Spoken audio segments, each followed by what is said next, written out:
and the whole country would shut down, and there will be no end in sight, because you'll be talking to a man, you say, I'm going to strike because you haven't paid me 18,000, and the guy will say, I can't pay you. And the guy will say, what do you mean by you can't pay me? Look at the kind of cars you're driving. Look at the kind of lifestyle you're living. What do you mean by you can't pay me? You know, in Rivers State, 52,000 people are our staff strength in the state. Okay?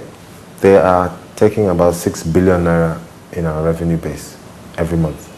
So we have a state of 5-point-something million people, and 50-something thousand, their wage bill is 6-point-something billion. So what do? Do you sack them? Do you give them the minimum wage? And if you give them the minimum wage, then you have probably, your bill now goes up to 7-point-something billion.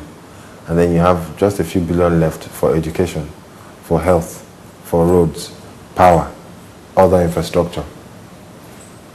So we have a problem coming up in Nigeria.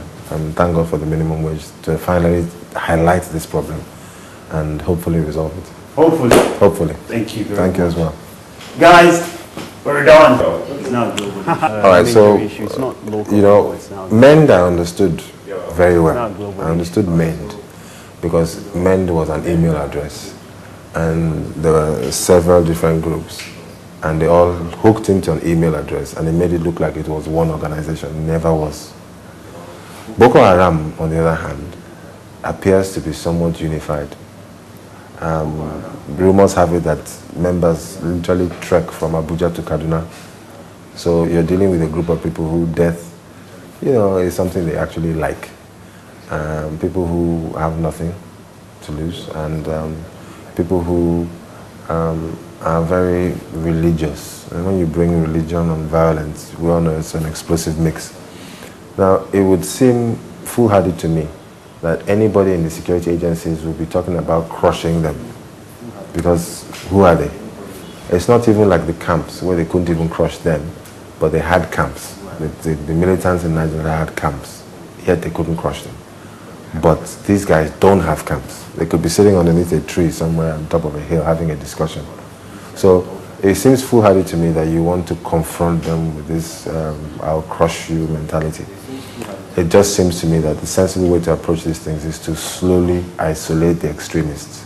And the best way to do that is through, you know, religion. You know, get the imams to go out there and preach the gospel of peace. You know, whatever the issues are, start to resolve them. I'm reminded, I mentioned Tony Blair earlier in the interview, but I'm reminded that in the UK, the government and the IRA, Irish Republican Army, were actually in discussions. Many of us did not realize that. I was in the UK at the time, and I was shocked when the reports came out that the government and the IRA had been in dialogue for a while. Even before a bomb explodes, they call the MI5 and tell them they had a special code. So when the IRA calls them, they will call that code. So the MI5 would know that this is a genuine bomb threat. And they'll tell you that a bomb is going to go off in 10 minutes in this location to minimize damage. So it was a negotiation. They've had agreed that, yes, we'll be bombing you, but just so that we don't kill too many people, we will tell you, we'll give you 30 minutes notice. Because the bomb is to still say that we're not agreeing, but at the same time, we're going to minimize casualties. That was a negotiation between them. And eventually, that negotiation produced a ceasefire, which they're enjoying today. So it just seems to me, this idea of I'm going to bomb you out of this sky and all that, we don't have the intelligence to do it. We don't have the resources. This is a new threat. So it's like somebody walking into school for the first day and wanting to write the exams. We're not ready. So our best bet is to play it safe. Our best bet is to play it softly, softly. And as they say, softly, softly, and then they catch monkey.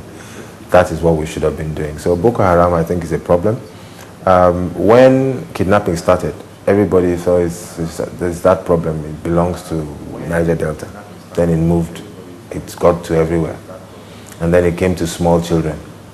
And then people started to say, kidnapping. Same thing with MEND, militancy, until it got to Lagos in the Atlas Cove bombing. Some people in Lagos felt they were immune. Same thing with Boko Haram. Until it got to Abuja, and the Inspector General of Police was a close target. Everybody thought Boko Haram is some distant phenomenon.